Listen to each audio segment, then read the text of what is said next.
Good morning, everyone. It's Cloudy Bigcock. Yes, you heard me right. Good morning, everyone. Thank you for coming to the set. My name is Cloudy Bigcock. Yes, you heard me right. That's Cloudy Bigcock. I'm a relative, a long-distance relative, Alfred Hitchcock. Of course, you've heard the name. In my case, it's Bigcock. Don't you forget it. Today, wardrobe. We've got a malfunction in the wardrobe. We're going to tell the legend of Jonny Potseed. We can't tell the legend of Jonny Potseed without marijuana. So, here we go. Wardrobe. Bloody hell, where's wardrobe at when you need them? I guess we won't tell it with the pirate shirt. Makeup. Everybody's late today. Bloody hell. The legend of Jonny Potseed. Indeed. It's the story of a man and a woman and the greatest love story ever told. The backdrop being the 4th century, England, Ireland, and indeed the whole entire world. Mr. Rogan, that's Seth, not Joe. Doesn't matter. We can have any type of Rogan. As long as we have a Rogan. But, sir, that neither of them are here. Fuck. Who's going to play Jonny Potseed then? Sir? Yes, sir. I suggest you play Jonny Potseed and I'll play Gracie O'Malley. Oh, you'd just like that, wouldn't you? Fine, very well, since none of them are here. Mr. Rogan, where are you, Mr. Rogan? Seth Rogen, not Joe. Love Joe, but he's no Seth Rogen. More part, wardrobe. The story begins, fade in, a Roman villa, the exterior of, at dusk. In the fading light, Calpurnius in his 50s, played by the wonderful Bill Burr, who is, where's Bill Burr at? Fucking hell. Everybody's late. A Roman senator sits at a desk with his pregnant wife, Conchessa, nearby, played by Gwyneth Paltrow to the set. Fucking hell. Where's she at now? Sir, she regrets to inform you she's been caught up in a sea storm and her ship is late arriving. Well, there's no time for that. We must proceed. The ship must go on, blah, blah, blah.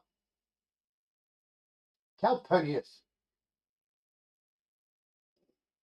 This was going to be a firebrand. Oh, indeed he will, or perhaps a scholar, a philosopher.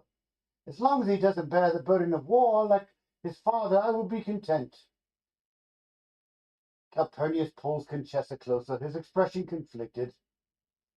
Anything but war, my love, anything but war. Conchessa feels and winces into pain. What is it, my love? Fetch Mariel, it's time, my dear. Calpurnius rushes off as we cut to outside a new Roman temple, which is where apparently all children were born in the day. Continuing the scene, Calpurnius lights a candle, says a soft prayer to one of the gods of the day. A god who was not listening, it would turn out. In a bit of foreshadowing, the sound of newborn cries fills the air. Calpurnius hurries back to find Maria, the midwife, cradling twin babies, Johnny and Patrick.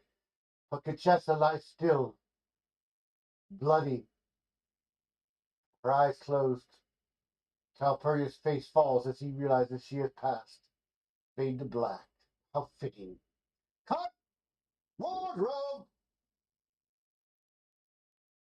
The title card, The Legend of Jonny Potseed, continues. The exterior of an Irish countryside, English countryside, not Irish, what the bloody hell. Rewrite, scriptwriters.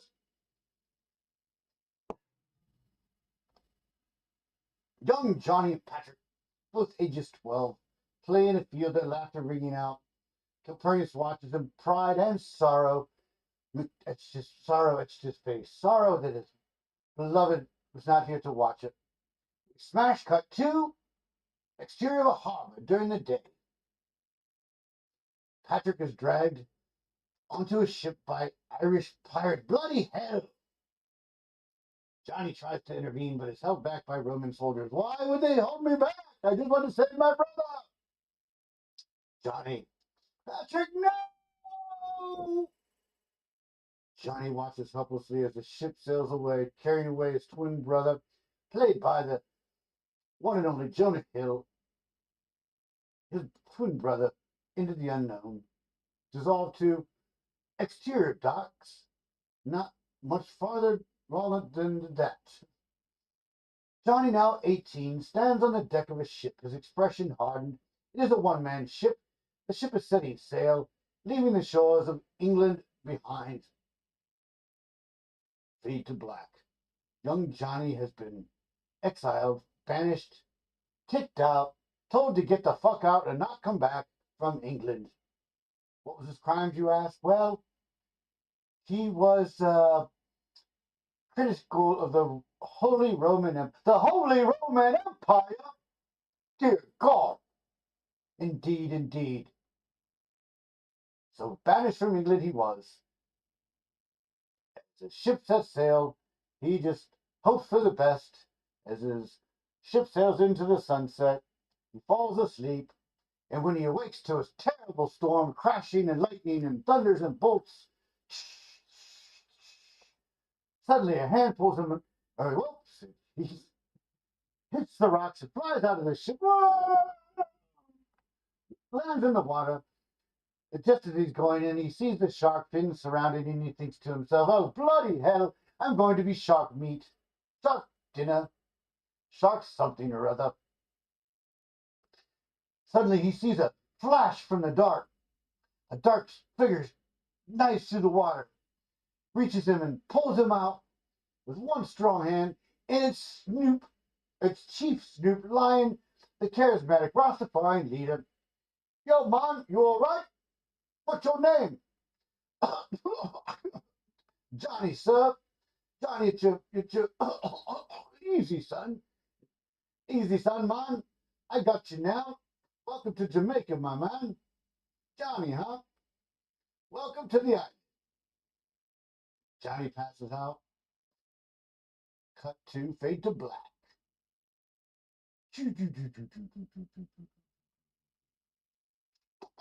Johnny wakes up in a daze. All he can smell is the pungent smell of, what is that smell? He's not familiar with that smell. Ha ha ha. Hey, man, try this. This will make you feel better. And they pass him a giant spliff as he puffs on it, and he begins to feel the warm sensation of marijuana. Marijuana.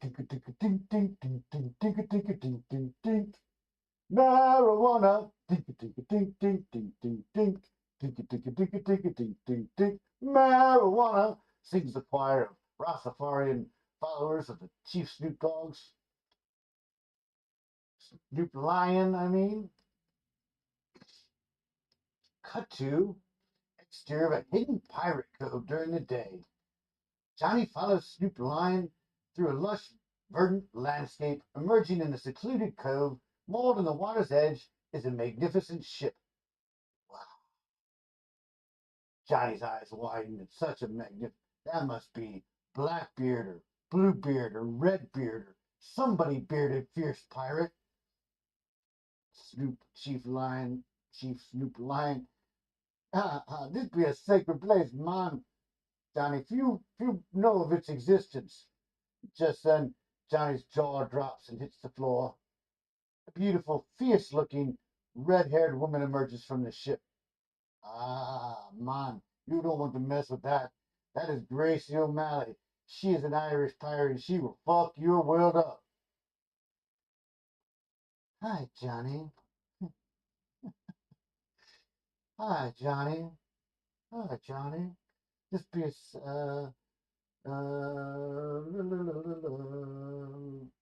who might you be, stranger? Said the Southern Irish pirate. Johnny is instantly captured by Gracie's presence. I'm Johnny. How? What are they suddenly from America in the South? I'm Johnny. Gracie's eyes widen in recognition. I know your brother, I think. He was captured by people kin of mine, but not really kin of mine. But I know where your brother's at. Johnny follows Gracie onto the ship. Please tell me where. Eager to learn more about this mysterious woman and the secrets she holds. Cut to interior of a tavern at night. Johnny and Gracie sit at a table nursing mugs, and several empties appear around them of what appears to be dun, dun, dun, dun, weed-infused mead. That's right. The honey-flavored nectar of the gods. Weed-infused mead. Your twin brother was taken by those Irish ruffians. I know where they're holding him. Johnny leans in, his eyes burning with determination. Tell me what I need to do, and I shall do it, my lady. Gracie grins. Raising her mug. To a daring rescue, then. They clink glasses, and they begin to formulate their plan. Excuse me. Oh, wardrobe, makeup, we need a break here. Cut.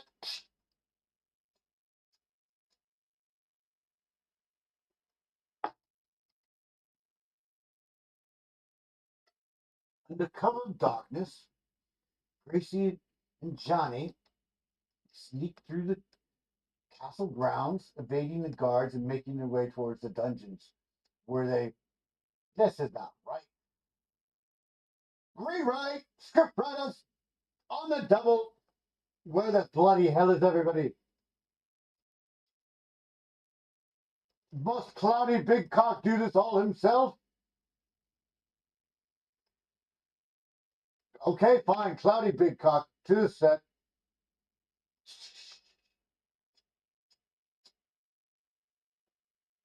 What is it, sir? You're talking to yourself, fool. Rewriting. Gracie, now made up to be a little bit more sexy than normal, strides into the castle, right up to the guards, flashing that wonderful smile and those beautiful gloves of glory. By the way, she is played by the beautiful and future wife of Cloudy Big Cock. May I introduce to you Scarlett Johansson, everyone? Bye, she's too beautiful. Okay, so Scarlett saunters up to the guards and says, "Hey, boys, would you care for a drink of my special mead?" She holds the mugs up before her bosom, giving them a double entendre. The guard's eyes peek up, and Gracie uses her charm to flirt and get the guards to consume the mead, shortly thereafter which they're passed out upon the floor, snoring away. Gracie motions for Johnny to follow her. Holy cow, you're amazing! You just stick around and find out there, Johnny. I'll show you more amazing things to come. And we need to find your brother. Over there, there's a prison. Saunter of a. This rewrite is just happening on the fly, as you know. So, Johnny, grab the keys from the guard then. Okay. Patrick Johnny, I might have known you'd come. Well, Patrick, we've come to let you out, get you out of here. Patrick, and what? Go back to that cussed Roman life? No, brother. I've made my choice. Johnny is taken aback by Patrick's hostility. She steps in, her eyes narrow. Listen here, you stubborn fool. Your brother has risked everything to save you. The least you could do is show a bit of gratitude. Patrick opens his mouth to retort, but Johnny places a hand on Gracie's arm, silence. Well, that's not right. Patrick starts to retort, but Johnny places a hand on Gracie's arm. I understand your anger, brother, but this isn't the end. Come with us. We can start life anew together. Patrick's gaze falters, a flicker of hope in his eyes. Johnny holds his hand out, and after a moment's hesitation, Patrick takes it. Cut to exterior Roman villa during the day.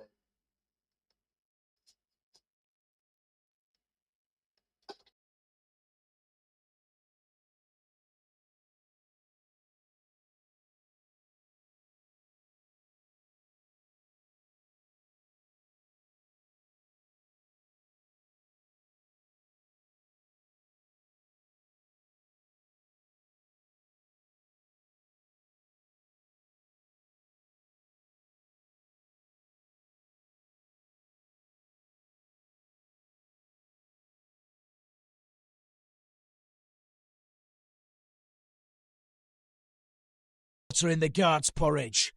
They were laughing so hard when I mooned them. I thought we were gonna have a fight on our hands until then. Oh, Johnny, I love it when you smile. I was just glad the can of butter worked. My grandmother used to give it me, Grandpa, when he was too frisky. I'm just glad Patrick is safe. That should make your father happy, and maybe now he will be proud of you. I have to admit, I love seeing the cute bum of yours. Thank you, John. It was quite a shock seeing that huge white bum of yours. Don't get me wrong. You'll not get a complaint from me. Thank you, Gracie. You have shown me that the wicked Irish heart can indeed find redemption. I shall take the Lord's message back to your people as a sign of my gratitude. Welcome home, Patrick. I'm so damn happy to see you. I thought I had lost you both. Johnny, I'm glad you're safe as well, but you're damn lucky I don't give you a thrashing. Bringing this little Irish whore into your mother's house. She would be ashamed of you, as am I. It's best you don't stay here. Out of respect for Johnny, I will let that go, but just know, old man, that in no whore. Any other man who spoke to me as such would no longer be a man, if you take my point. I come from a proud family of seafarers, and if not for the greed of your king, we shan't have a need for piracy. It is life or death. Father, you have crossed a line with me. It is only out of respect for Mother that I don't show you just how much I have grown and how strong I have become. Come, Gracie, I'm sorry for an ignorance of my father. I still have one friend in England. Old Cyrus, the tavern keep, will treat us like family.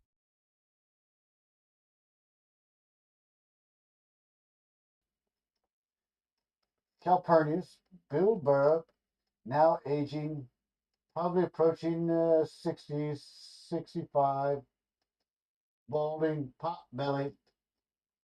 Just kidding, Bill. You're fit as a fiddle. The door opens and Johnny and Patrick enter, followed by Gracie. Calpurnius rising. My sons, you've returned! Why has he got a female accent? My sons, you've returned! He embraces them, relief and joy etched on his face, but his expression darkens as he notices Gracie and her flaming red hair. And who is this? Gracie O'Malley at your service. I'm the one who helped your sons escape. Calpurnius eyes her warily, his distrust of the Irish palpable. Then I thank you, but your presence here is not welcome. Gracie opens her mouth to retort, but Johnny once again silences her, and that's not a wise move, Johnny, I'm going to tell you. Father, please, Gracie is a friend. We owe her our lives. Calpurnius' jaw tightens. Your mother would turn over in her grave if she knew you brought this Irish whore into the house. Oh, now you've done it, mister. Johnny squeezes her hand silently, pleading with her to let it go, but Gracie cannot be silenced again.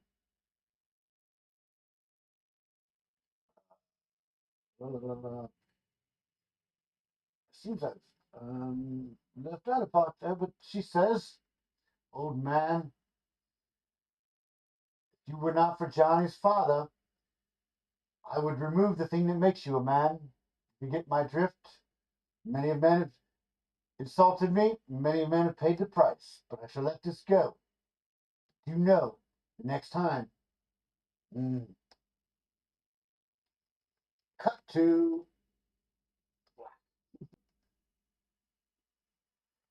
Johnny and Gracie stand outside. I'm sorry, Johnny. I could not let it go. Johnny says, Gracie, I know.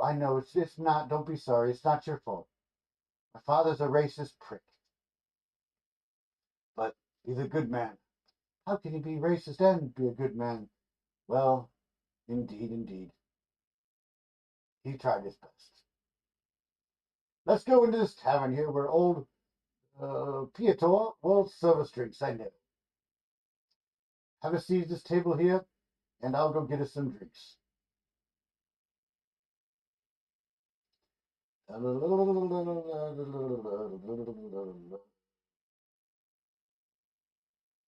As Gracie sits there minding her own business, there are several Roman guards around who begin to notice the Irish beauty that she is. While she is dog scum in their mind, she's still beautiful dog scum, and they would have no problem dithering her if they could. Yes, I said dithering. Dithering. Dithering or dithering. Either way, they want to diddle her. And they start with some lewd comments about her Irish milkmaids and her honey pot. How many leprechauns have been there before? Probably many, they say. Johnny starts to walk back from the bar, seeing the trouble, as they start to reach out and grope Gracie, ripping at her shirt, ripping at her skirt. She screams and doesn't scream. She growls and whips out her sword. And Johnny gets there just in time, and they form up back to back. And in a quick scuffle, Johnny kills a man, and the guards rush off the gate, get help. And Johnny says, Gracie, you must flee. If they catch you here, they'll kill you instantly.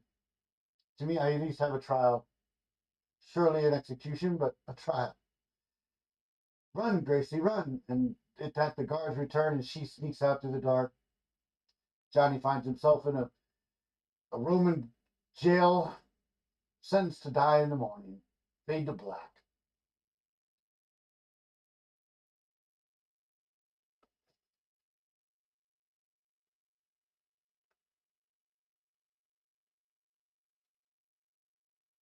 What the fuck? This is not how it happens. Rewrite! Writers! Nobody ever listens to me. Bloody hell. The story goes on. Later! Oh, piss boy! Yes, sir. Why are you the only one who responds? Okay. Back to the story.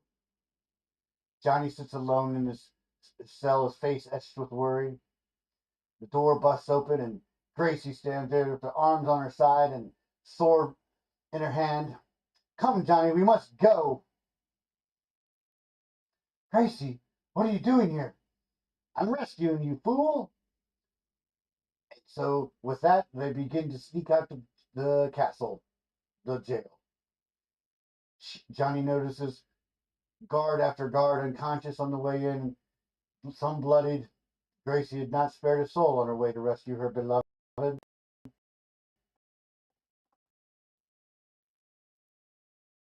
get to their ship, just as the guards burst forth from the jail, noticing To the air as they boat into the English Channel, or Romish Channel, whatever it was called at the time, and they begin to set sail. There is a great love scene here, but we forget about that for a minute. Now we go to cut to Ohio, home, 1980s. A young man, Jonny Potseed, that's Potsy for those keeping score at home, sits in his bedroom, walks home from school. What the fuck? Meanwhile, a bully played by young Will Ferrell, stereotypical jock, busts out behind the house, pushing Johnny into the bushes. Well, if it isn't little Jonny Potseed. Heard you got kicked out of Mansfield Christian again. Again, it's only been one time. And whatever. So what if I did? At least I don't spend all my time chasing girls and bullying people. Well, you should be chasing girls, Johnny. I'm just going to say.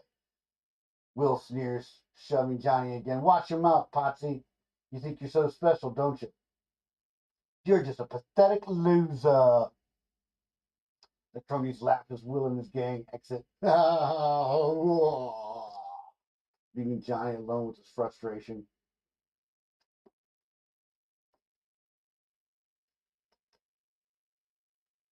Cut to Colorado college party around the year 2000, just as marijuana was becoming recreationally legal.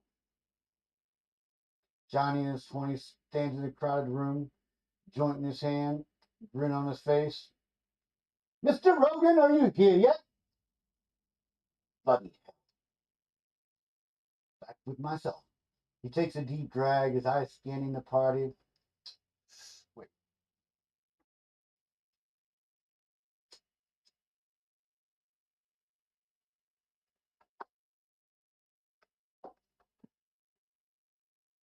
Across the room, he sees a beautiful woman. Lady, woman, girl. This is all woman. This is Savannah O'Malley. She's 24 and a law student. She is the descendant of Gracie O'Malley, although we don't know that yet. She knows that. They're instinctively captivated by each other. Johnny makes his way over to Savannah, offering her the joint. She hesitates and takes it, their fingers brushing, sparks flying. I'm Johnny Potseed.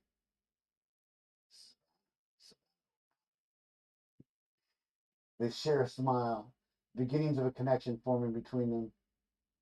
Cut to later that evening. Johnny and Savannah sit on the grass, passing another joint between them. Hours have passed, yet it seems like minutes. They're both a little high, their conversations flowing easily.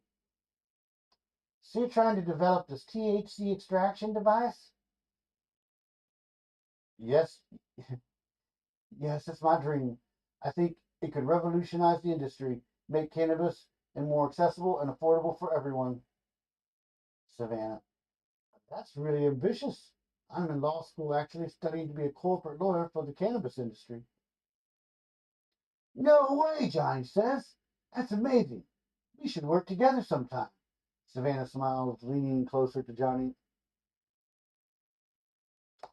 Their eyes lock. The earth seems to stand still, and the moment is charged with possibility. Suddenly, a comet overhead streaks overhead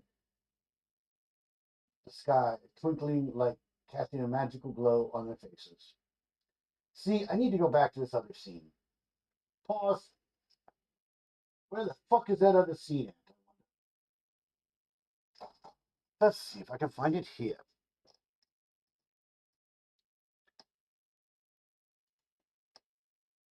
Bear with me.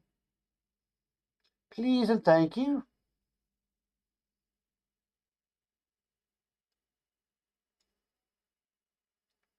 There's a pause button again on OBS. I'll be damned. How wonderful is that? Wonderful indeed. Indeedly do.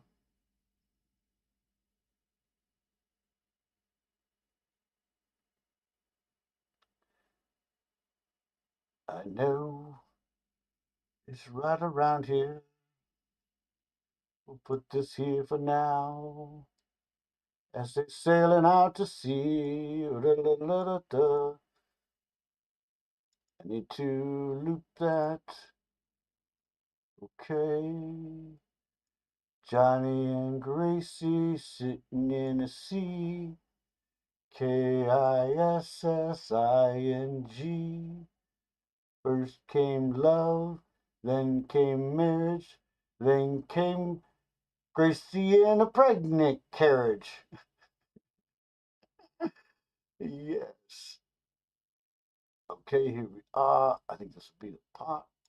Johnny and Gracie were on the deck of the Emerald, the ship that they had borrowed from Johnny's father.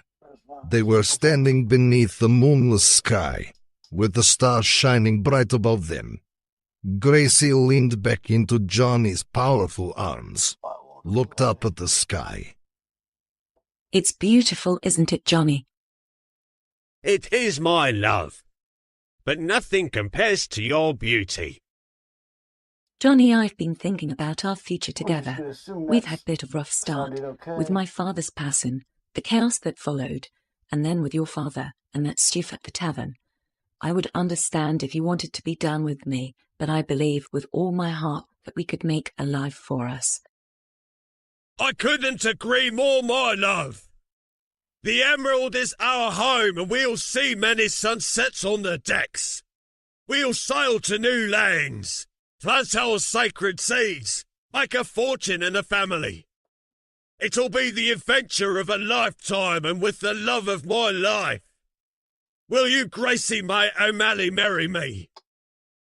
Oh, Johnny, yes, of course, I will.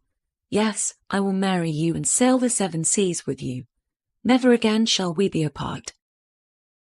As the year 11th in a lifetime comet lit up the sky, Halley's Comet, as it would come to be known, was making its first appearance of Earth that evening. And so as the comet's tail lit up the sky with its bright blue tail, they consummated their love. It is said that Gracie conceived their first child under that comet. It is also said it was destiny, and some would say Grace was kissed by the gods themselves this even. They would do great things, but my friends, that is a tale for another day. Their child and the comet would tie together forever. They changed the world. And so they consummated the love underneath the comet. That's what was important, that you knew there was a comet flying by. Let's do this now. So we have a feel for who's who. Who's who? Who's poo?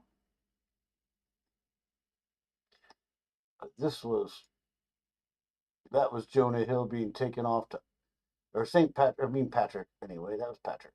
You don't need to see it, we go. Here was Bill and the twins.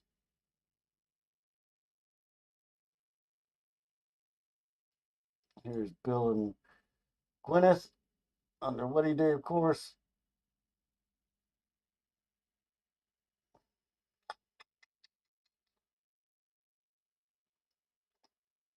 Here's, sadly, the deceased Gwyneth.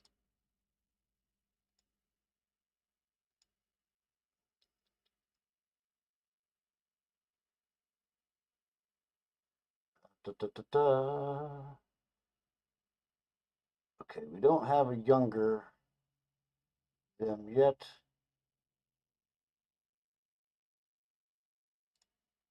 But there's Jonny Potseed. Oops, shit. That's not what I'm trying to do.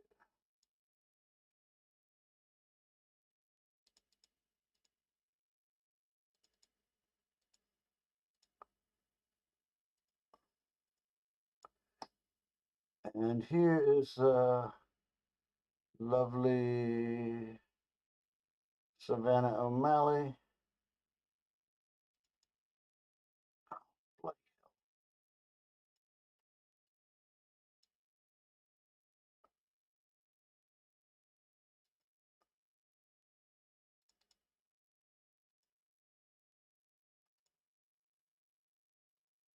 So here's Savannah and Jonny Potseed. Oops.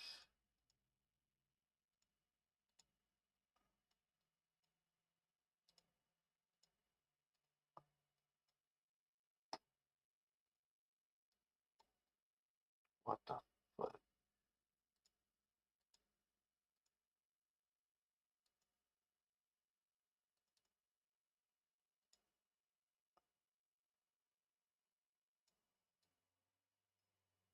Okay.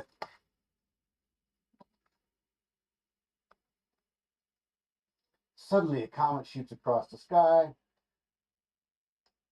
just like in the past scene with their ancestors, Johnny and Grace. The twinkling light casting a magical glow on their faces. Wow. They both watch transfixed before slowly turning to each other. Savannah leans in and they share a tender, passionate kiss. Suddenly, the moment is shattered by a sound of a phone or a beeper chirping. No, that's cell phones. Cell phone ringing. Johnny pulls away, a look of regret on his face. Shit, I've got to go, darling. I have a early investors meeting in California, Silicon Valley, for my THC extraction device. He finds a napkin and scribbles down his number. Call me, okay? I want to see you again. Savannah nods, tucking the napkin into her pocket. Or actually, she puts it on the table beside her. And eventually, drunken, dumb Will Ferrell comes along and spills some wine on it, which makes the number impossible to be read, much to everyone's regret. Cut to Columbus Courthouse in 2024. Clip for this.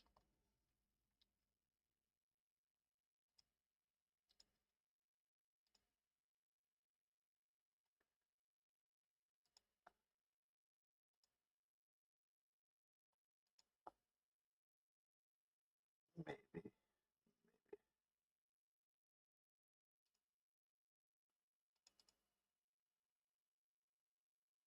Listen up, you pharmaceutical purveyors of death.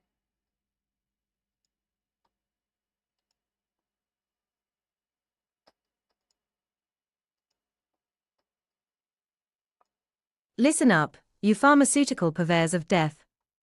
I'm Savannah O'Malley, of O'Malley Law and a direct descendant of the legendary Gracie O'Malley, and I'm here to reclaim what's rightfully ours. My ancestors were pirates who took back what was stolen from the people, and now it's my turn to do the same.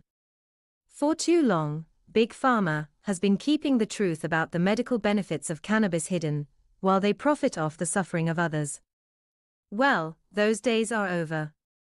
As a trial lawyer for the cannabis industry, I'm on a mission to make them pay. I'm not just fighting for justice. I'm fighting for the legacy of my family and for the rights of every person who has been denied access to life-changing medicine. So listen up, Big Pharma, because Savannah O'Malley is coming for you, and this time, there's no escape. Get ready to face the consequences of your greed, because the tide is turning, and the people will prevail. You're without remorse, so no quarter shall be given. Hey Mindy, do you remember Savannah O'Malley, the woman in that commercial? We met one night randomly at Colorado State. It was huge THC party because they just passed recreational. We got super elevated and just wandered off on our own. We must have talked for 6 hours and kissed for 2. I gave her my number, but she never called. It really bummed me out. I thought there was a spark for sure. Seeing her again, it's like no time has passed at all. I still feel that connection, you know? I'm going to call her office right now.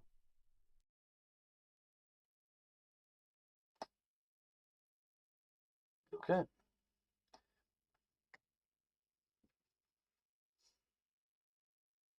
We back up.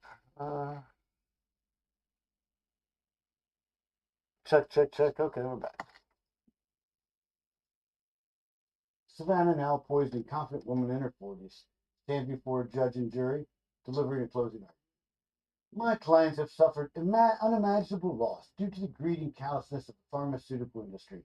They denied them access to natural healing substances, cannabis, in favor of their own profits. No amount of money can bring back those who could have been saved, but today we stand here to demand justice, to demand accountability. Jury shifts uncomfortably as Savannah words echo throughout the courtroom. Cut to Rooftop Bar, Columbus. Night. Savannah, her co-workers, and the various celebrants toast and cheer. The verdict has been read. Historic victory against Big Pharma. $40 billion? Billion dollars? Savannah scans the crowd, saying, Jonny Potseed, now a grown man, a fine grown man indeed, she says, nursing a drink in the corner. She makes her way over to him, a mixture of surprise and delight on her face. Jonny, is that you? Jonny looks up, recognition dawning on his features. Savannah, can't believe it's you. For all these years, I thought you would have called me. They embrace, the years melting away as they reconnect. I would have called you, Jonny, but some guy spilled his wine on the napkin and made the number get all blurry. And I even took it to a forensics to try to extract the number, but I could not get it. She slips a card into his wallet. Take this and call me. Don't lose it. Jonny watches Savannah rejoins her, celebrating colleagues, a wistful expression on his face. Jonny stumbles out the door.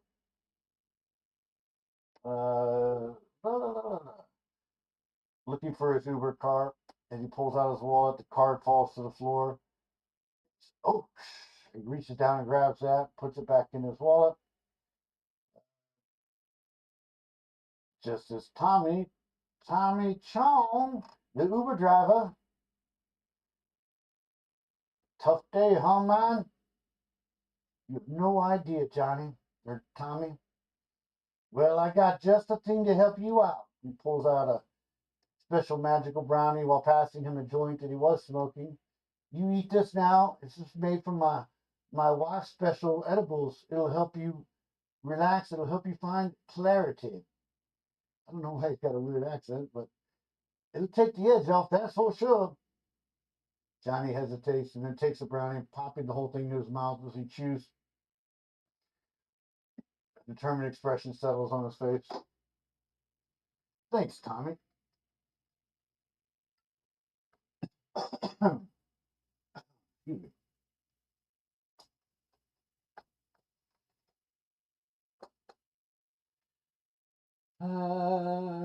He arrives back. He sits back in the seat and waits for the brownie's effects to begin to take effect. His eyes falter as a vision begins to appear before him. Smash cut to exterior of a Jamaican jungle. Snoop Lion in all of his Rastafarian glory stands for Jonny, his eyes piercing. Jonny, man, the answer's you seek in Jamaica, man. There's a family curse you must break. If you are to see your vision come to fruition. Snoop Dogg gestures in the lush surroundings, which suddenly transform to a scene of devastation. Just a thing here. I got devastation for you. Devastation somewhere.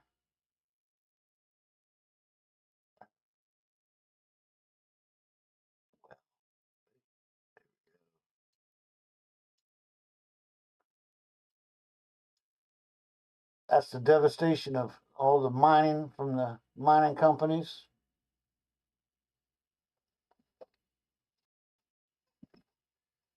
The mining companies are destroying the land. You must stop them, Mon. For your family, for your future. There is no future without Jamaica, Mon. Johnny's eyes widen and he opens his mouth to speak, but as the vision fades, leaving him alone in the darkness. Johnny drifts off to sleep. Smash cut to interior of Johnny's apartment in the morning. Johnny bolts up, wide awake, a look of determination on his face. He grabs the phone, hastily looking for the number from Gracie from the night before. Savannah, the night before. Savannah, it's Johnny. He gets her voicemail. I've got to go to Jamaica. I can't explain. I have to go there. I don't know when I'll return, but I'm sorry. I know I want to see you. I think I love you. I think I've always loved you. He hangs up the phone, already racing to pack his bags, calling the airport to book a flight to Jamaica.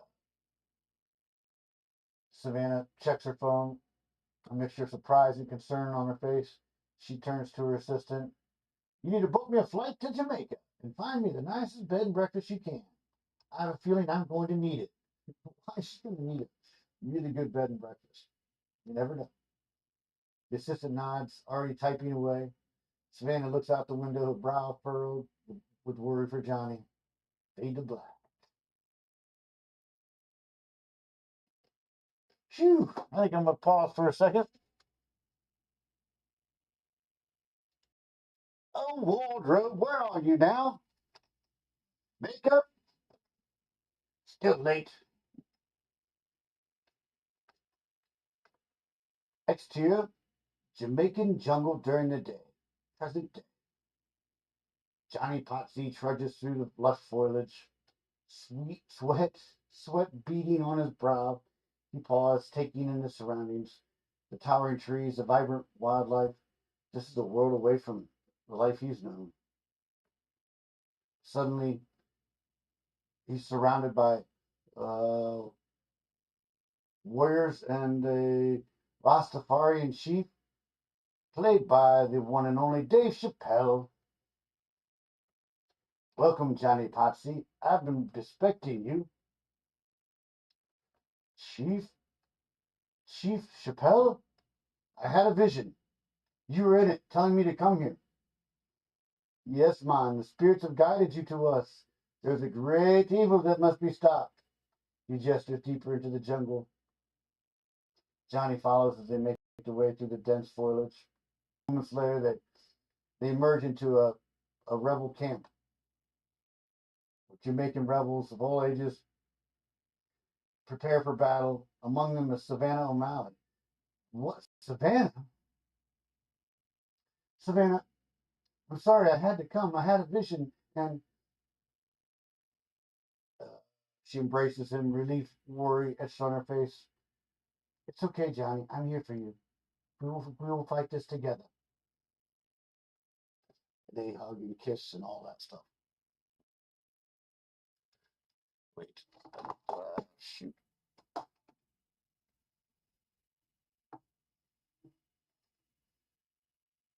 I don't think I have much scenery for this part.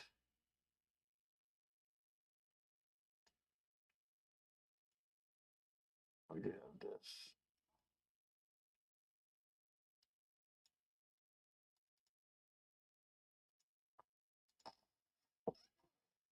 There's Snoop Dogg. I don't have Dave Chappelle there yet, though.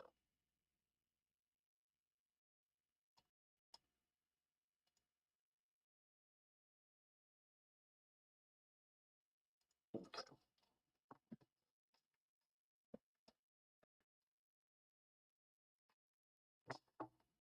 Official cord detangler. I need a cord detangle. Chief Chappelle. The mining companies. We must stop it. Accent. Anna nods grimly, her expression hardening. Mining Corp CEOs. Sigourney Weaver, played by Sigourney Weaver, is behind it all, and her evil husband, played by Christopher Walken, and their foreman, the evil henchman Jeffrey Dean Morgan, Negan from The Walking Dead. He's the one leading the assault on our people. Johnny clenching his. Then that's where we're going to then that's who we're going to stop.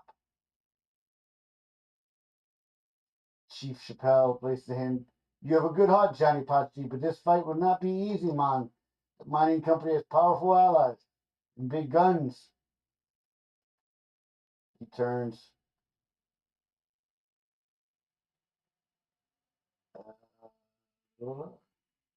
Maxwell Kane is a formidable foe, Chief Chappelle continues.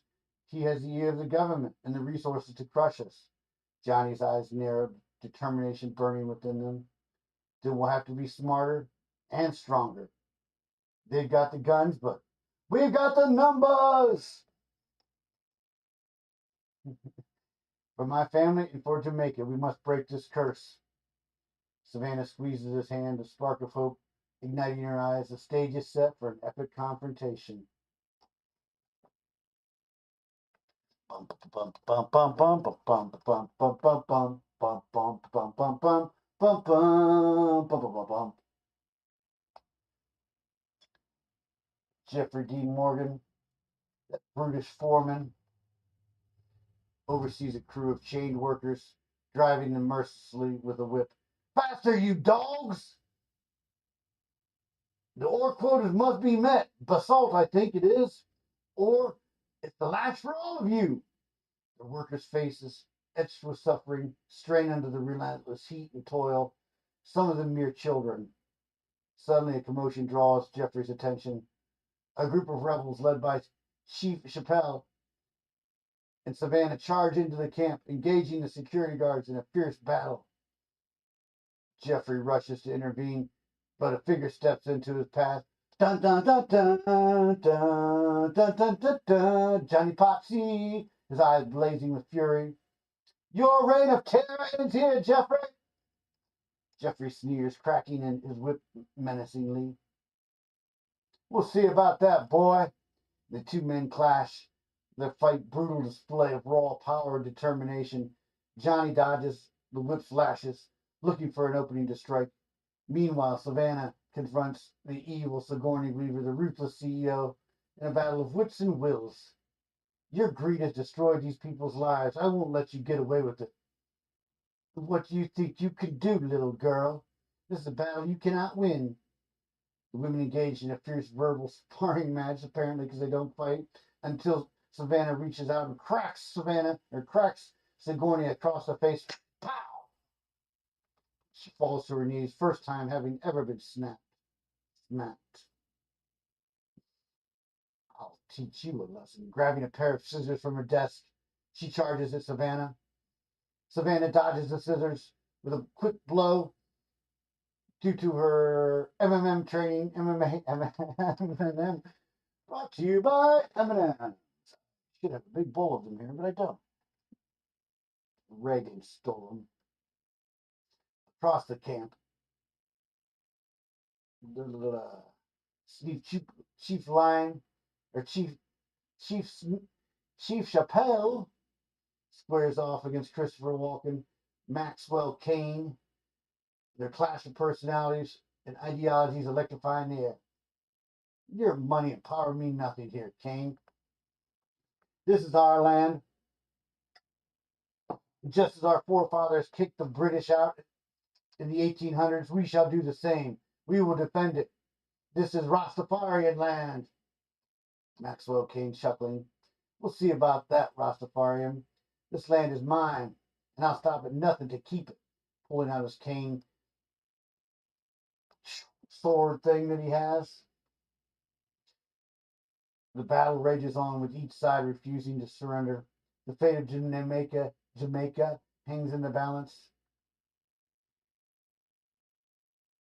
Exterior of the mining camp, hours later. Smoke billows from the camp, and the sound of gunfire has been replaced by an eerie silence. Johnny, Savannah, Snoop, Chief Chappelle, and the rebels emerge victorious, surveying the destruction. Johnny, we did it, Savannah. We stopped them. Yes, Johnny, we did. Chief Chappelle approaches, a somber expression on his face. This battle may be won today, but the war is not over. Cain and his ilk will regroup. They'll be back. Johnny determined as ever. Then we'll be ready for them. This is our home, and we'll fight to the last to protect it. The rebels cheer, their spirits renewed by the victory. John and Savannah exchange a meaningful look, reaching for each other. They begin to kiss, a passionate kiss that's been waiting for lifetimes, maybe many lifetimes, as they both get a flash of a time before in Atlantis as the island began to sink. Fade to black. Bum, bum, bum, bum, bum, bum, bum, bum, bum. Concludes Chapter 1.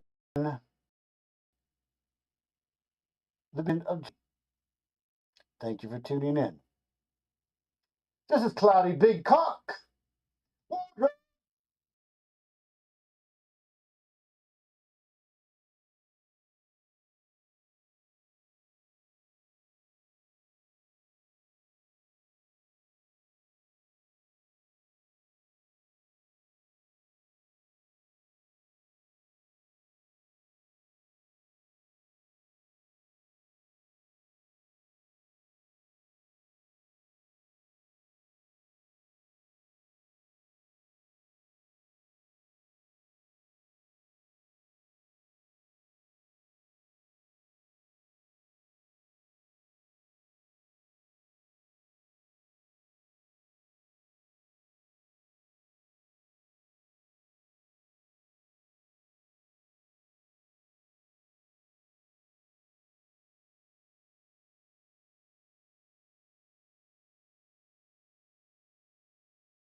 Their mother died in a tragedy. Patrick was kidnapped by pirates and Johnny banished from his land and sent out upon the treacherous sea.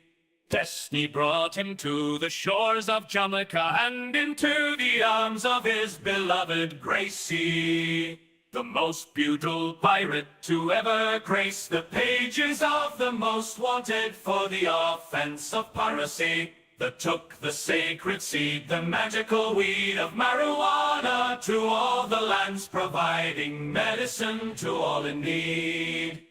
The legend of Jonny Potseed began, and it was known throughout the land, while his brother St. Patrick became a monster to the shores of Ireland. We want to tell the tale of the greatest love story that ever graced the seven seas.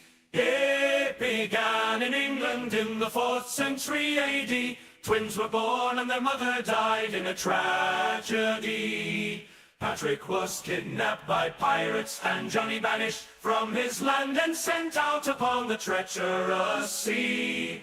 Destiny brought him to the shores of Jamaica, into the arms of his beloved Gracie, the most beautiful pirate to ever grace the pages of the most wanted for the offense of piracy. That took the sacred seed, the magic weed of marijuana, to all the lands, providing medicine to all in need. The legend of Jonny Potseed began, and it was known throughout the land, while his brother St. Patrick became a monster to the shores of Ireland.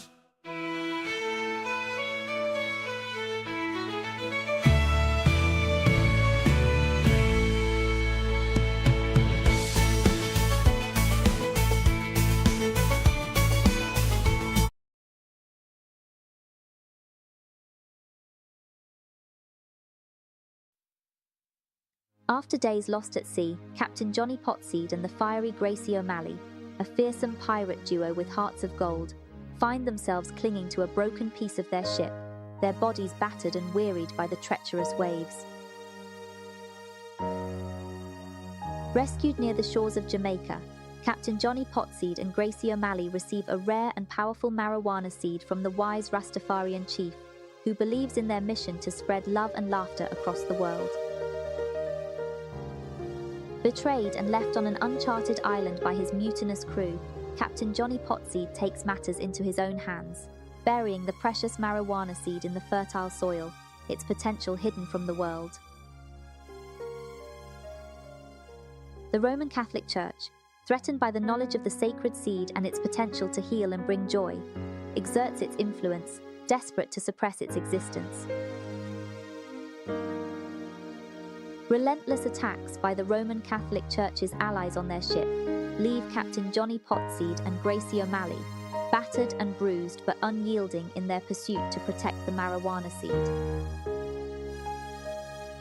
The giant friends, guardians of the world in the clouds, come to their aid, offering their ethereal protection when the formidable British fleet, under Roman Catholic orders, threatens to overtake them. Gracie reveals the marijuana seed's incredible properties, a gateway to healing and joy, a treasure sought after by many. Their mission now has a purpose beyond themselves. Empowered by the knowledge they possess, Captain Jonny Potseed and Gracie embark on a journey that will take them to all 7 continents, their ship filled with laughter, healing, and an abundance of cannabis plants. In response to their audacious attempts to share the marijuana seed with the world, the Roman Catholic Church mobilizes, their actions setting the stage for an epic clash of ideologies. Amidst the chaos, a resolution emerges, born from the enduring spirit of Captain Jonny Potseed and Gracie's quest and the interconnectedness of the world. As their ship sails into the embrace of the setting sun, Captain Jonny Potseed and Gracie O'Malley become beacons of joy and happiness, their mission to spread love and laughter drawing a fleet of ships from all corners of the world eager to join their cause. The sky is ablaze as Captain Jonny Potseed and Gracie O'Malley sail into the sunset, the legacy of their adventure etched into the hearts of all who have been touched by their mission. The world, now united in the pursuit of happiness and healing, eagerly awaits the continuation of their remarkable tale.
Well, if you made it this far, thank you very much for watching. Appreciate you. It's just beginning of a good story. I think it's got a lot of trying to tie in like real historical things, like Patrick actually being kidnapped by Irish pirates in the 4th century, and Gracie O'Malley being a real actual pirate. And I mean, it's got some licenses taken, but I think we can all agree that the Roman Catholic Church is not, at least the leadership from the beginning, was kind of crooked as hell, and pun intended. And we shouldn't be celebrating Patrick either because of his really mission by the Catholic Church to go and wipe out the Druids and the threat that was like the ancient knowledge. That was the knowledge that was passed on from Atlantis and had been kept alive. And since the flood, really, when the flood happened, the descendants of Noah, who I believe were actually residents of the previous Atlantis, the last version of it anyway, before it went away, under the waters. But there's evidence that shows Japheth, Seth, and Ham. Shem and Ham. Japheth, Shem, and Ham. Once they landed in Mount Ararat, you can follow their kind of footprints all around the world to the megalithic structures in South America, and probably the ones in Bosnia, to ones that might have been here in America that have been either rolled over, crushed under, built upon. St. Louis used to be called Mound City. There's a great article written by, I can't wrote it, but it was shared by a guy named the Archivist on YouTube. Great guy. I should link his stuff on this video. But really amazing information there. I mean, whole cities and civilization underneath the ground that we just don't know about. And there's a lot of evidence that shows that. I think at the end of the day, that's what this story is kind of about, is uncovering the past and also along the way not being too busy pointing out the ills of the world that you miss the love. The love story. This is really kind of a classic love story, and it's just, but I tell it over. Eventually, it'll be told through multiple lifetimes of Jonny Potseed, the 4th century pirate, the modern day Jonny Potseed, his descendant, and Savannah's relationship, and then also going back to Atlantis, I have them as a sad story because the earthly ends here, and I think that's at the heart of it all. Really, is hope. Hope that when this world is done, you'll find love. The love is on the other side. It's not over here. And when somebody goes from this world, it's not the end. And I think that's takes a leap of faith to kind of believe in anything, and especially these days, everything seems like a lie. But there's truth in the world, and you just have to find it. It's really, if you find love, truth is right around it. You find truth, love is right around it because they exist together. And it's unconditional love that I speak to. Anybody can love as long as you're getting something back. It's loving when you don't get something back that's important. So that's the message, Jonny Potseed. Love you all.